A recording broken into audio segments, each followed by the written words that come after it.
Hi, welcome back. Today we're going to have a look at this problem where it's important to get your powers right. First of all, what does 5 to the power of 5 to the power of 5 actually mean? Does it mean 5 to the power of 5, all raised to the power of 5?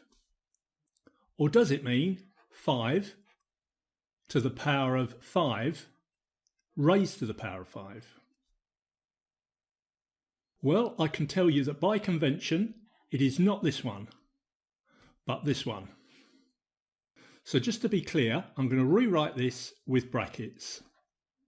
So we have 5x to the power of x equals 5 to the power of 5 to the power of 5.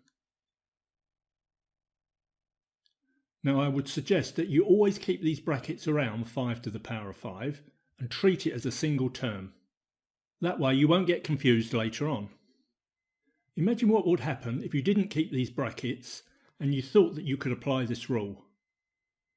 You would end up saying that 5 to the power of 5 is the same as 5 times 5, which it clearly isn't, and that would be a big error. The next thing I'm going to do in order to solve this equation is raise both sides again to the power of 5. And again, to be very clear, this is 5x to the power of x, all raised to the power of 5, and 5 raised to the power of 5 to the 5, all raised to the power of 5. It does tend to get messy with all the brackets, but I'm putting them in so we don't make any mistakes. Okay, let's now apply this rule to the left-hand side. This says if we have a number raised to a power and that's all raised to another power, then we can rewrite that as that number raised to the powers multiplied together. So this becomes 5x to the power of 5x.